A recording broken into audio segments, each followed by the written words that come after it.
Then the Israelites traveled to the plains of Moab and camped along the Jordan across from Jericho. Now Balak son of Zippor saw all that Israel had done to the Amorites, and Moab was terrified because there were so many people. Indeed, Moab was filled with dread because of the Israelites. The Moabites said to the elders of Midian, "This horde is going to lick up everything around us, as an ox licks up the grass of the field." So Balak son of Zippor, who was king of Moab at that time, sent messengers to summon Balaam son of Beor, who was at Pethor near the Euphrates River in his native land. Balak said, "A people has come out of Egypt. They cover the face of the land and have settled next to me. Now come and put a curse on these people, because they are too powerful for me.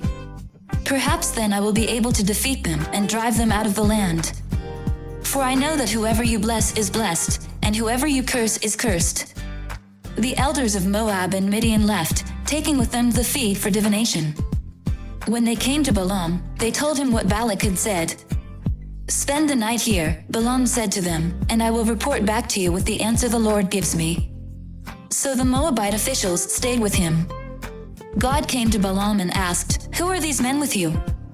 Balaam said to God, "Balak son of Zippor, king of Moab, sent me this message: a people that has come out of Egypt covers the face of the land. Now come and put a curse on them for me. Perhaps then I will be able to fight them and drive them away." But God said to Balaam, "Do not go with them. You must not put a curse on those people, because they are blessed."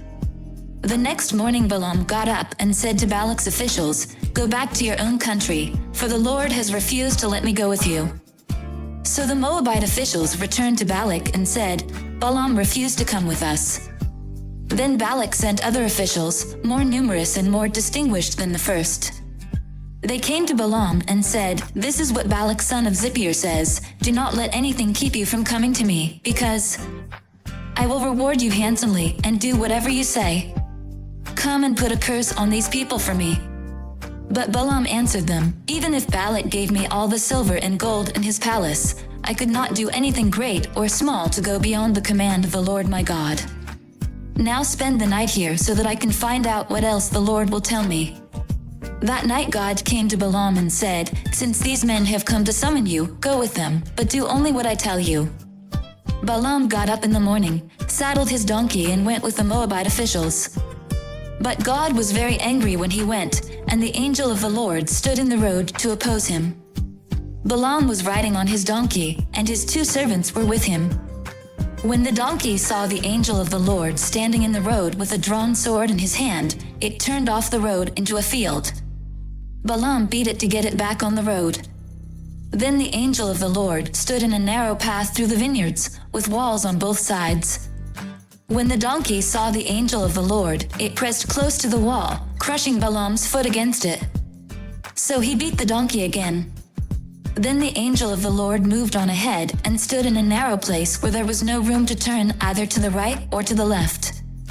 When the donkey saw the angel of the Lord, it lay down under Balaam, and he was angry and beat it with his staff. Then the Lord opened the donkey's mouth, and it said to Balaam, "What have I done to you to make you beat me these 3 times?" Balaam answered the donkey, "You have made a fool of me. If only I had a sword in my hand, I would kill you right now." The donkey said to Balaam, "Am I not your own donkey, which you have always ridden, to this day? Have I been in the habit of doing this to you?" "No," he said. Then the Lord opened Balaam's eyes, and he saw the angel of the Lord standing in the road with his sword drawn. So he bowed low and fell face down. The angel of the Lord asked him, "Why have you beaten your donkey these 3 times?" "I have come here to oppose you because your path is a reckless one before me. The donkey saw me and turned away from me these 3 times. If it had not turned away, I would certainly have killed you by now, but I would have spared it." Balaam said to the angel of the Lord, "I have sinned. I did not realize you were standing in the road to oppose me. Now if you are displeased, I will go back." The angel of the Lord said to Balaam, "Go with the men, but speak only what I tell you." So Balaam went with Balak's officials. When Balak heard that Balaam was coming, he went out to meet him at the Moabite town on the Arnon border, at the edge of his territory. Balak said to Balaam, "Did I not send you an urgent summons? Why didn't you come to me?" Am I really not able to reward you? Well, I have come to you now, Balaam replied. But I can't say whatever I please. I must speak only what God puts in my mouth. Then Balaam went with Balak to Kiriath-Huzoth. Balak sacrificed cattle and sheep, and gave some to Balaam and the officials who were with him. The next morning Balak took Balaam up to Bamoth-Baal, and from there he could see the outskirts of the Israelite camp.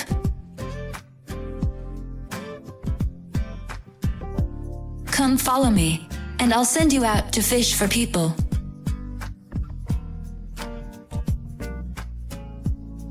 I hope and I pray that the Spirit of God, the Almighty, is with you, and that His Son and His Holy Spirit bless you and your family throughout eternity.